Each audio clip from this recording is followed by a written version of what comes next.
What's going on, guys? Welcome back to SledgeHammer Horror. I am Ken Sledge, and today I am so honored to announce that I have the guys from the horror show. I'm Cecil Laird. And I'm Javier Fuego. And today we are going to be talking to these guys about the first horror movie that they ever watched. But before we get there, how you guys holding up in quarantine? I am doing okay. I'm using the time to catch up on a lot of scripts and stuff that I've been, writing over the years, and I have a bunch of other ideas that this has afforded me the time to actually focus on them again and stuff like that. So yeah, I'm trying to make positive use when I'm not distracted by video games. Luckily, I beat Ghost of Tsushima, so I'm done with games for a little while. Let's take that break. How about you, Fuego? How you doing, man?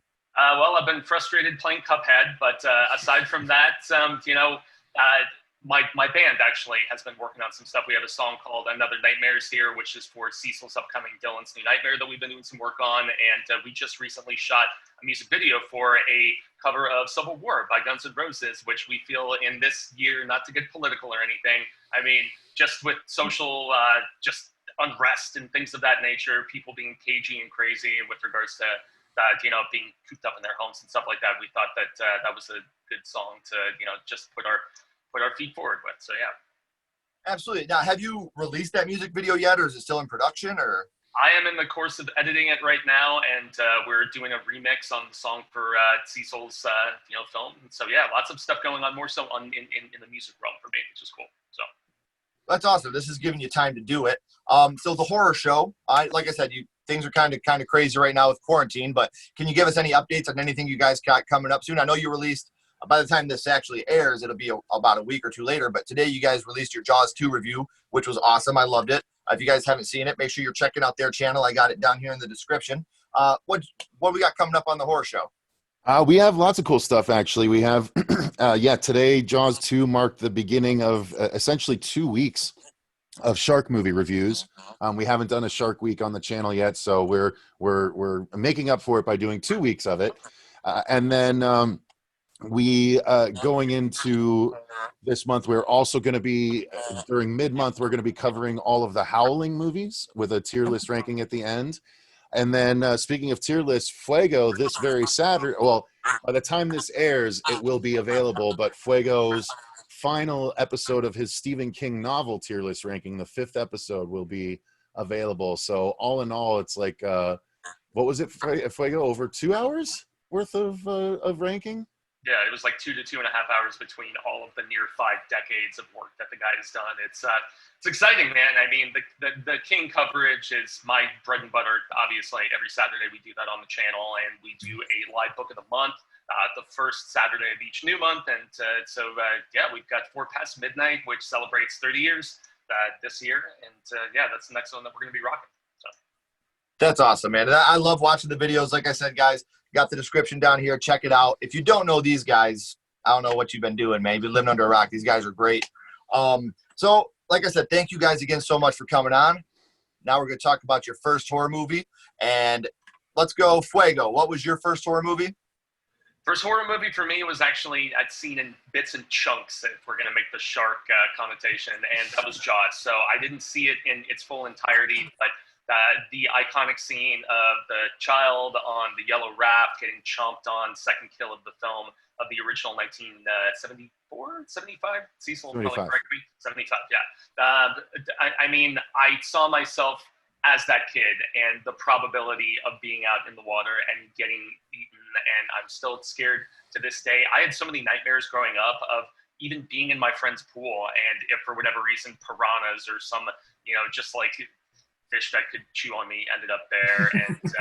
And I mean, beyond that, the most iconic artwork, and we talked about this off camera before we did this, was Fright Night, the first vampire movie that I ever saw. That was one where I would sneak into the living room with my father and try to peer over the couch and see, bits and pieces. And it's amusing when you see artwork like that for something like Fright Night or even Dead Alive, and it looks so gruesome. And then as an adult, you visit the film and you're like, oh, this is actually kind of on the campy side of things, and it's not as frightening as the imagery that was on the cover. So yes, Fright Night, Jaws, I'm going to give that distinction. So yeah. Cecil, you? Well, yeah, interestingly enough, my first horror movie was also a bits and chunks shark movie. That is to say that I didn't see the whole thing, but I distinctly remember as a kid walking into my parents' bedroom and they had a movie on, and there was a point where there was this dude in a raft and he was hanging on to this big thing and he was hitting it with a paddle, and it was like he was yelling at something, and then all of a sudden this massive shark comes up out of the water and chomps on a giant electrical cord, and it is of course the end of Jaws 2. And I was like, what is that? And so that actually led them to soon enough letting me watch the original Jaws. So I'm guessing that I probably saw all of Jaws 1 before I saw all of Jaws 2. But the first full horror movie I can really remember and experience, and it happens to also be the first horror movie I ever saw in the theater, was I think Child's Play 3 in 1990. I actually saw that for my best friend's birthday party. We were all 10, and so we were too young, but we got a parent that allowed, because it was a doll movie, I'm guessing, she let us go and bought the tickets for us, and we went in and watched it. And so there's a reason why Jaws, Chucky, and Freddy are my favorites, because those are the ones I really experienced first. But namely Jaws and Chucky, I think, were even before Freddy. So yeah, those would be mine. That's awesome. One thing I do want to cut in real quick, Fuego, you were talking about the art, and I was just talking to somebody that I'm close with about movie posters, because I'm a big collector. House was my first horror movie. It's my favorite horror movie, so that's the one I have here, but I have a bunch of posters, and I feel like back when we were kids, in the 80s, that you didn't have all the TV channels you had today. You didn't have the internet to go watch trailers whenever you wanted. So when you went to the movie theater, those posters are kind of what made you want to see these movies. So I think the reason the art was so much better back then, in our opinion, that's what caught our eye. You went to that movie theater, you seen that poster, like, whoa, what is Fright Night? That looks awesome. And that's all you had to go by. So a lot of times we went into movies blind just because of the poster that we seen out in the movie theater.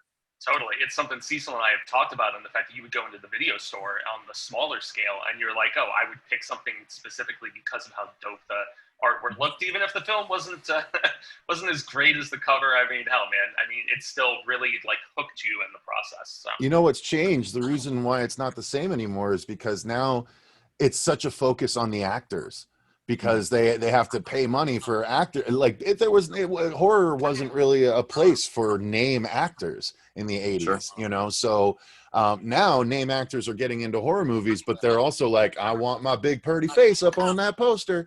And Sure. it's no longer really the concept posters that we got, like the house posters. You're not wrong to be so attracted to it, because I love the fact that they just kept the severed hand motif going with the 2 and then the 4 in the other one, right? I don't even know if I think I saw the 3. Yeah. So that kind of stuff is the Drew Struzan nightmare posters, that's abstract and artistic, but you don't get that nowadays, because the 2 main stars have to be side by side in 3/4 positions, to show that they're the headliners of the movie. So that would be my guess as to what's a big contributing factor there.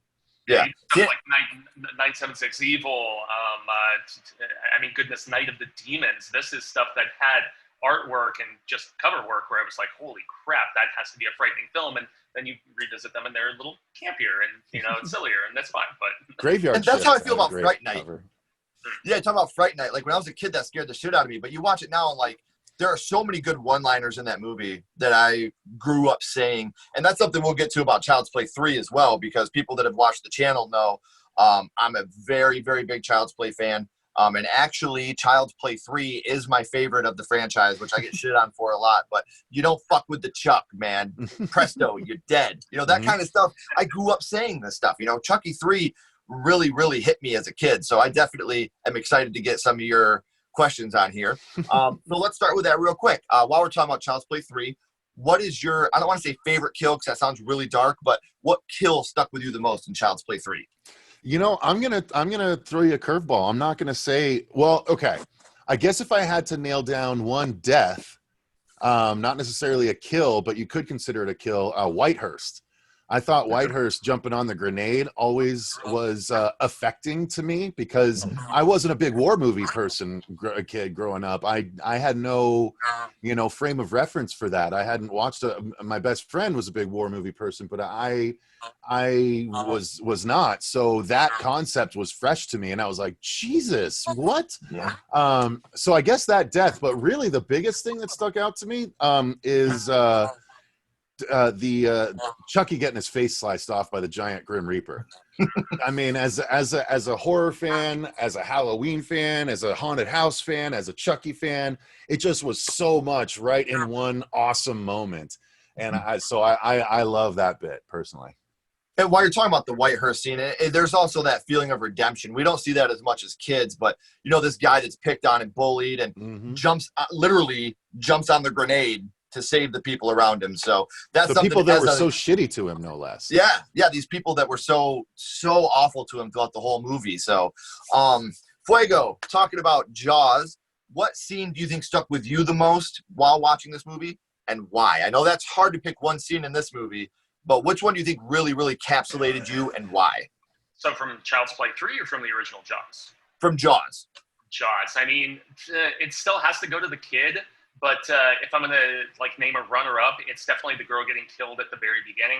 And it's with that horror trope of, okay, sex equals death a lot of the time, even if they don't necessarily seal the deal. The fact that, this woman is, just ready to get all down with dude and so on and so forth. And just where she first gets pulled down at the very beginning and she's just doing the like short of breath and everything. I mean, it has stuck with me throughout. And it's just a brutal kill where somebody is screaming for help and they have a call back in Jaws the Revenge to it when Sean gets chewed up. But I mean, there's few things that I can say have made me more fearful of going in the ocean than that. So.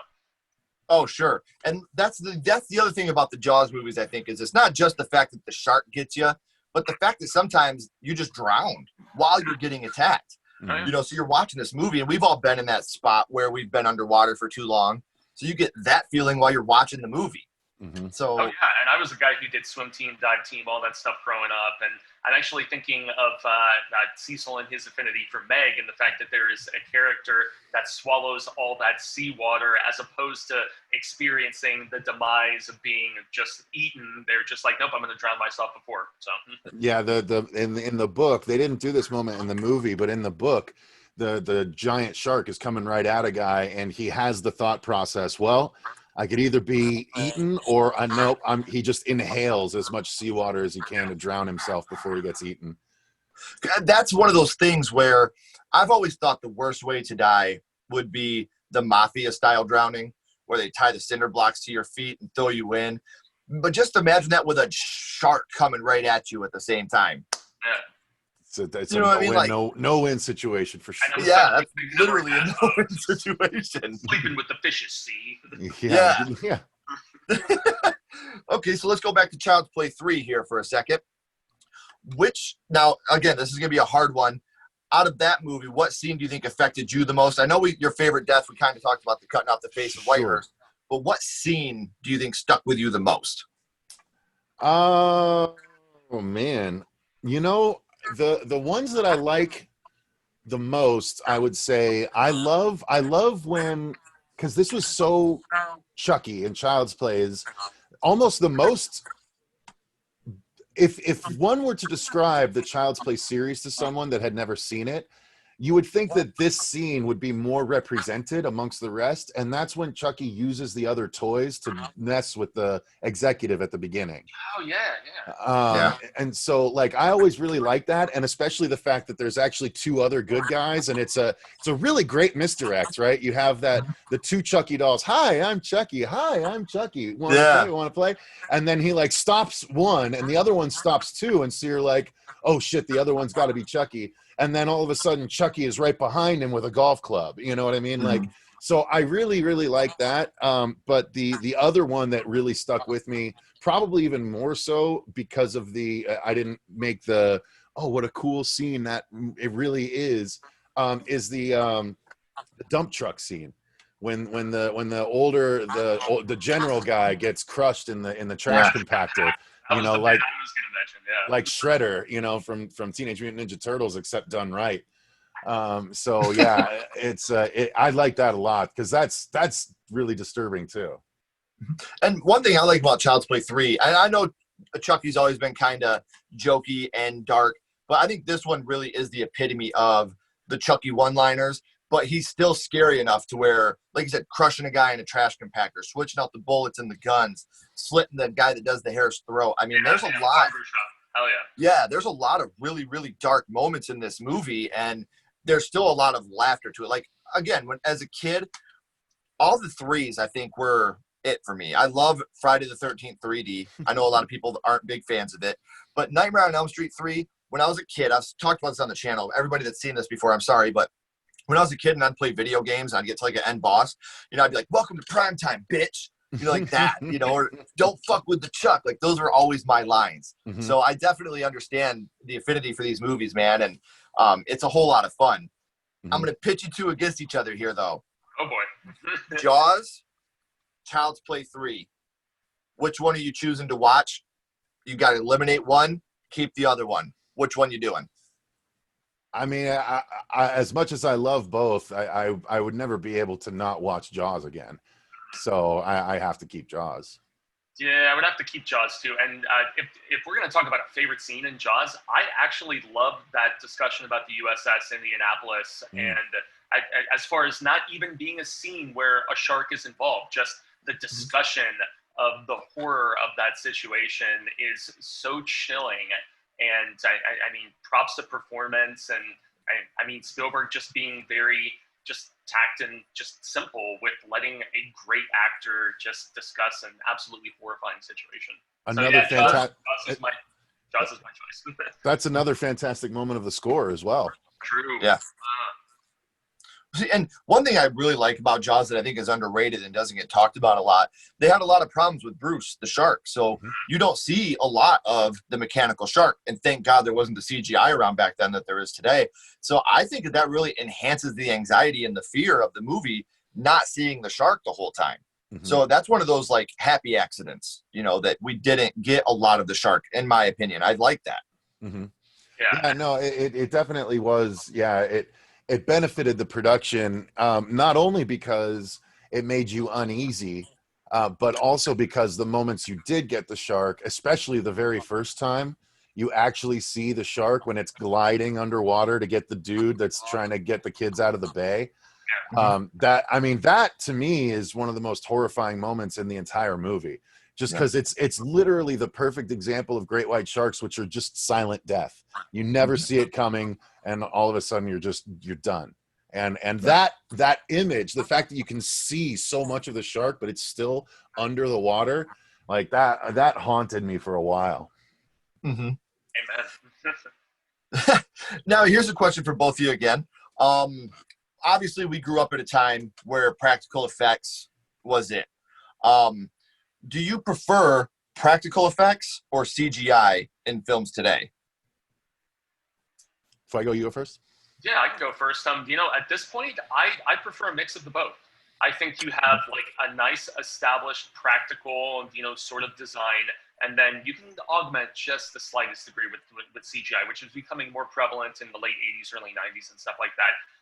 But you have to have that foundation. That is really crucial. Just full-on CGI, we saw what happened with the Thing prequel, where the designs of the practical stuff became Harbinger down, and that wasn't that good. And so, I mean, just a nice mixture of the both, I think, is the best approach at this particular point. In a perfect world, everything is physical, especially for actor interaction and stuff like that. But yeah, the practicality and the financing of tangible stuff just doesn't always make sense. So I like a nice mix of both. If I'm going to say 70-30, 60-40, sure. So okay. Yeah, and for me, I think it's all contextual, right? Like, we're never going to have been able to get. Ideally, yes, practical. Practical is my preference. For Dylan's new Nightmare, we're doing practical, but I didn't have the huge problem that a lot of people did with The Thing 2011. I actually still quite liked it. I am much more forgiving about CG creatures than a lot of people. But there are times, like if there is enough money in that budget, then I would I would rather them, for instance, to use a recent example, underwater, right? I would rather them use that budget and make that badass Cthulhu at the end than only have like a segment of it made practically. And so we're limited in what we can show because we want to do it practically. You know what I Sure. mean? So as long as you're not hamstringing your film by making sure that everything's practical, then great. But yeah, I think Fuego's also right in the fact that when you're getting to the point where you have that healthy mix where it's just a little CG enhancement on top of really cool practical, that's going to be the sweet spot. Sure. Okay. And see, I'm with you guys. I am a big practical fan. I always go back to Tremors. Not a big fan of the CG shots when they're going underground, but when you see the worms, you know, like I've always been a huge fan of practical. But I do see that's an answer I've been getting a lot is when they can mix them well. Because there are times like when you watch Freddy vs. Jason, which I am a fan of, actually. I know that's weird. Not a lot of people like that movie, but it's not that weird. It's fun. See, it is fun, but when little Jay and Silent Bob character gets cut in half, and you got all that CGI blood, you know, like that to me, like that type of CG to me is just unneeded. I'd rather you use a practical effect there that looks a little bit worse than all that CG blood that just looks completely fake. Mm-hmm. Yeah, no, I agree with you there. It's got to be the director has to have a good idea of what can play and what can't, and if you're not sure that the blood isn't going to look completely silly, then you got to shoot a backup version of it where you just don't cut to that wide shot. You just keep it tighter on his chest, and we get the point. You know what I mean? Right. Absolutely. Okay. Well, now I'm going to go bounce off for you guys one more time here. Fuego, Jaws was your first horror movie. What is I'm going to go scream on you here. What is your favorite horror movie? So ironic because I was just watching Scream last night with the lady, and then we threw on Scary Movie and we laughed about the parallels and whatnot. Oh, dude, that movie is Scary Movie is still great. That shit holds up today, man. That's so funny. I can see a wolf. I am notorious on the social medias for saying I love my single word films. Clerks is my favorite movie of all time, but Aliens, the second James Cameron film, that is as quotable as anything, especially the extended version where Paxton's talking about, we've got knives, sharp sticks, like blah blah, all this different stuff. Speak of the badass art, man. I mean, you do not want to me. I don't know, man. I adore the second Aliens movie, and yes, it's more of an action film than a full-on horror film. And there's some people who prefer Ridley's vision, and he laid immense groundwork and everything. I've had very mixed feelings about Prometheus and Covenant and stuff like that. I would still like to see him finish that trilogy, but Cameron's second Aliens film, it's my favorite horror film of all time, even if it does veer more so into sci-fi and action and stuff like that. So. Well, I'm with you because I count Terminator and Terminator 2 as horror-based movies too. Really? I mean, if that shit's happening, holy shit. Sci-fi action, sure, but those movies are scary as hell to a kid. Yeah, well, there's one of them's. They both are slasher movies. Yeah, there's a They're basically James Cameron even said that he made Terminator trying to make a sci-fi Halloween. Yeah. So and look at this. That was I said. Look at the similarities between Halloween and the Terminator. The way they walk, everything about them. It's so similar. And one of the scariest things when I was a kid, when the T-1000 turns into that cop. And he does the finger and it goes through the cop's eye. Mm-hmm. That scared the shit out of me when I was a kid, man. Mm-hmm. So I get it. Cecil, your favorite horror movie. So I'm gonna pull a classic Fuego move here and say, gee, I could say Nightmare on Elm Street 3. I could honorable mentions. Honorable mentions here. But no, ultimately, my favorite horror movie, I was actually even thinking Terminator 2 because I do love that movie so much. But strictly horror movie, John Carpenter's The Thing. I think that there's almost nothing else that touches it as far as completely perfect horror movie, from the acting to the effects to the score to the completely hopeless ending.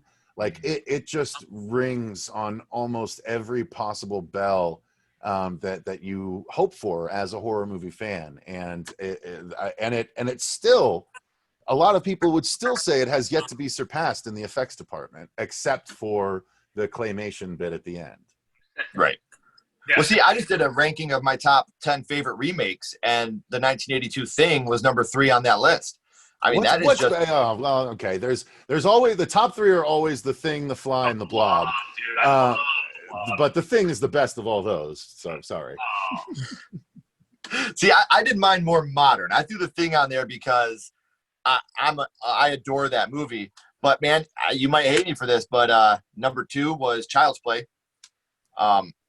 I absolutely love the Child's Play remake. I enjoyed it. Yeah. I didn't hate it, but yeah, Cecil had other feelings. I'm so disappointed in you. See, I think that honestly, and a lot of people don't, and trust me, like I said, I'm all about it. There you go. There you go. Like, all right. That but makes it up. What I love about this new one is it almost is an honor to the old ones. Like, they didn't use the Hide the Soul. They didn't use Charles Lee Ray. I feel like out of respect to what Brad Dourif did, they knew that they couldn't get Mark Hamill to duplicate that. So let's take this in a whole different route and try to make something completely new without shitting on the memory of Brad Dourif, Charles Lee Ray, Hide the Soul. So I really enjoyed the new one. I like that one a whole lot, man. That's where I know Cecil and I were a little surprised, because we thought with casting of Mark Hamill for the voice work, we thought it was going to be unhinged, like Joker status stuff, and he was very restrained, and that was a deliberate choice on their part that I was surprised by, if I'm going to be, diplomatic about it. It completely nixed the reason why I like Chucky. I mean, Chucky is scary, or was scary to me, because he can be the doll, but then the cute voice goes away, and suddenly it's a deep-voiced man that's like, I'm gonna, you stupid bitch, you filthy slut. Yeah. Like that, and there was no delineation in the new one from that.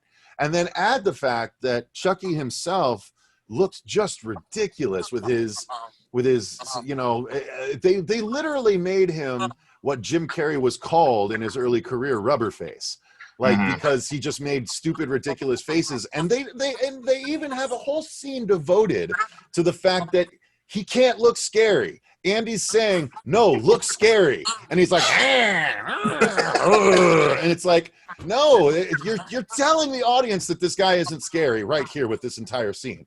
So right. That anyway, sorry. Agree to disagree, man. I totally respect your opinion on it. It's awesome. I love the debate as well. See, and I actually think that plays into how great the movie is. He can't be scary. He can't be scary. But that ending scene, that third act is terrifying.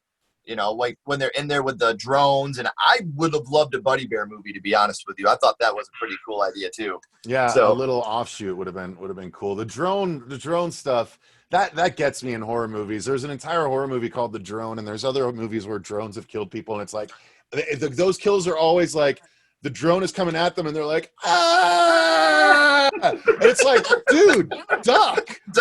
Like, yeah, like it's it. But anyway. Yeah, I get it. I totally get it, man. No, but it's completely respect that you like it. I know a lot of people did. So. And like I said, it's all fun, man. Like, it's all good. My number 1, by the way, was Dawn of the Dead. 03. Oh, that's a great one. That's Love a great that one. Man. I mean, what Zack Snyder and ahead of its time, I guess. Unfortunately, Ramiro was not a fan of it because he just didn't like running zombies. But whatever. Right. Yeah. I think that's the only downfall I've ever heard anybody say about the movie was the running zombies thing. Yeah. The other remake that we actually revisited recently because of a patron request that still holds up, that I didn't even realize was a remake when I first saw it. But man, the early 2000s 13 Ghosts, that shit holds up. Dude, love that movie. Matthew Lillard, Shannon Elizabeth, Monk. Yeah, exactly. Tony Shalhoub, I think. Yeah. The fucking door scene, man. Yes. Where the door splits the dude in half. Fantastic scene. Another movie I had on my remakes that a lot of people don't consider horror, which I do, and a lot of people didn't know is a remake, is Willard. Yeah. The rat movie. Crispin, man. Yeah. Crispin Glover. See, I watched that movie once and I can never watch it again because the cat gets eaten by all the rats. I can't do that. Yeah. Yeah, I feel you. Now, I got two more questions for you guys collectively. Okay. Fuego.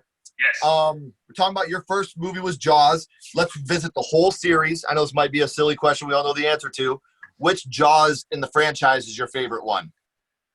First one is my favorite. I think that goes without saying. It's unparalleled. But as we just recently revisited 2, 3, and 4 for our Shark Week stuff, I'm going to have a hot take and say I think Revenge is the second best in that series. It's well shot. It doesn't have as much of a camp factor as the third one. 2, upon a revisit, just, I don't know, man. It's very much like bringing the gore back and just like toning it down, I guess is a better way of just classifying it. And yet Revenge, it was nasty. They kill a child at the beginning, grown up on, Sean and stuff. But yeah, Ellie coming out of retirement to actually act in that. I enjoy the Revenge, man, and the banana boat bit is obviously iconic as well with that, woman getting chewed on and stuff. And Sure. yeah, I love Van Peebles and Michael Caine in that movie as well. I think they're both great. So. Yeah. See, I was not a fan of Revenge. I don't think it's awful. But again, to me, Jaws is kind of like Tremors. The worst Tremors movie is still better than 80% of the other creature movies out there. Mm-hmm. The worst Jaws movie is still better than 80% of the other creature movies out there. I can still enjoy every Jaws movie. If I sat down at 8 o'clock in the morning, by 9 o'clock at night, I could have watched all 4 and I'll be extremely happy and not consider it a wasted day. Mm-hmm. Yeah. Cecil, same thing. Child's Play 3 was your first. Which is your favorite in the Child's Play franchise? Child's Play 2. That's always pretty much been the case. The first 3 are like, I don't know, you might be hard pressed again to find a more solid first 3 movies in a franchise. You know what I mean? There's a couple that would probably work, but there's not that many that have such a solid first 3. And but 2 is where I just really fell in love. I loved Chucky coming into his own as a whole, entity. He's a little more Freddy-like because he's having a little more fun, but he's still super sadistic. Like, he kills another doll to take its place and then slowly dismantles the family. Again, you talked about some of the one-liners in part 3. The "How's it hanging, Phil?" from part 2. The "How's it hanging, Phil?" Like, I love that line. Yes. Yep. And then something that I still quote to this day, which gets me in trouble a lot, is whenever there's a bad driver in front of me, I'm always like, "God damn women drivers!" Because when he gets hit by Kyle, right? He's on the front of the hood. He's like, "God damn women drivers!" And I still say it as a quote, but people don't realize that I'm quoting Child's Play 2 when I say it most times. Sure. Child's Play 2, again, with that movie, the two things that really stick out to me now as an adult. One, the scene of Chucky coming out of the closet with the ruler, with the teacher, or the yardstick. Yeah, that fucking scared the shit out of me. Very naughty, Mrs. Kettlewell. Yes. And the relationship between Andy and Kyle. Yes. I mean, that's a brother-sister relationship. And she totally takes Andy under her wing. And I absolutely love that relationship they have. And I love that they went back to that in Curse of Chucky. You see that he's still close with her. And I thought that was really cool. She's going to be back for the series, I believe. Christina Lease, she's really cool. We've met her, at Mad Monster and stuff like that. She's a really cool chick.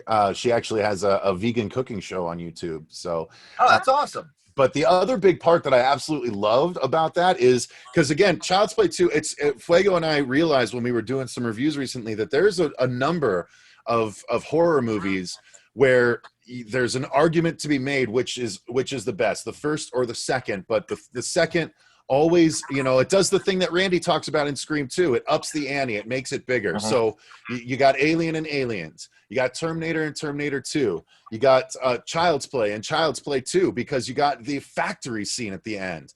Upping the ante, so cool. Big money, like big time scene, cornerstone centerpiece scene. And it's so cool because then you get Chucky having his little hand ripped off and he has to do the knife. Yes. And like, God, it's just so much cool stuff all the way up to his freaking over the top, but so cool demise, right? where he's Even the security guard getting the eyeballs put in and shit. the extra eyeballs. Yeah. Yeah. But dude, because he gets all the hot wax poured on him, and then the air hose to the face that explodes his head. Like, it's just so much cool stuff, dude. I just 2 is just amazing. So yeah, definitely Child's Play 2. And you're talking about, franchises where the first 3 are so good. The only one, honestly, that I can think of that even compares to Child's Play with just the first 3 movies is the Saw franchise. I love the first 3 Saws. After that, I think it really went downhill pretty fast. Scream is probably my favorite film franchise of all time, but 3, again, pretty weak. But if Scream 3 is your weakest, you're pretty happy, but some would. 4 was so good. I love 4. I think Nightmare would probably count too. Nightmare 1 is great. Nightmare 2 is great for different reasons, although it took me a while to come around on it. And then Nightmare 3 is the best in the franchise, in my opinion. I think Halloween, there'd probably be an argument there too, because the first 2 by Carpenter are pretty strong. Definitely the first one, obviously. The second one's still pretty strong. I don't like 3. I'm one of those people, but obviously there's a load of people that do. So it's interesting. Yeah, there's not many, but I do still think Child's Play has the first 3 are so strong. And, Alien, man. I mean, I didn't like Alien 3 as a kid, but it has really grown on me over the in years. retrospect, yes. When it first came out, I don't think we would think the same thing. Yeah. Right. Well, see, and I think I've said this a lot. I've always said that Scream is my favorite franchise. Child's Play is my second. But I think if you take Seed of Chucky out of that equation, I hated that movie so much it drops it below Scream to me. I'm not one of the people that hates Bride of Chucky. I got a lot of people that are like, oh, well, Bride really started. Man, Bride's still pretty violent, man. I love Bride. Cecil's pointing at me for a reason. At least until recently, it was my favorite of the franchise. Now 2 is probably my favorite. Bride is a close second. So. Then it introduces Tiffany, and there's a lot to love about Bride. The nails to John Ritter. I love this. All the way to the evidence locker room at the very beginning when you get the homages to the other movies and stuff. I remember that's kind of like when you're a kid and you see that, you freak out. That's awesome. Like I felt like that at that scene the same way I felt in Jason Goes to Hell when Freddy's glove comes up and took Jason's mask. When I seen that as a kid, man, I annoyed my family for like 2 years talking about this time Freddy's glove came up in a Jason movie. I was totally like super stoked on it. I always end these episodes with a skull count. So, Cecil, we'll start with you. We're talking Child's Play 3, 0 being the worst, 5 being the best. How many skulls are you giving Child's Play 3? Ooh, Child's Play 3, I'd probably give 4. 4? Yeah. Okay. And Fuego, Jaws? Oh, it's easily 5. I mean, come on, guys. It's one of the most iconic horror films ever. I mean, not even just horror, American filmmaking, period. So. Right. And that's something we were talking about. I'm not sure if we were rolling yet or not, but we were talking about Jaws is so iconic that the score alone, people that have never seen the movie know the score. Mm-hmm. So you're right. In just American cinema in general, Jaws, I think we're going to need a bigger boat. It's something that. No, you said it wrong. You're going to need a bigger boat. There you go. Had a kid. See, I don't know why I always say we're. It's one of those. It's because we all did, dude. It's the Berenstain Bears shit. Yep, that's exactly what it is. The Berenstain Bears. I can't remember what that's called. It's eluding me as well. God, now it's gonna bother me that I can't think of the name, but whatever. You guys know what we're talking about. Sure. Yeah, it's the Berenstain Bears, guys. Yeah, exactly. So, don't go anywhere, guys. I got a couple more questions for you. Everybody else, thank you for watching. We really appreciate it. Make sure you're going down in the description, checking these guys out if you haven't already. Their tier rankings are absolutely phenomenal to watch. They're so much fun to watch. So make sure you're checking these guys out. Remember, let's talk horror, guys. Stay what you are, and we'll see you soon.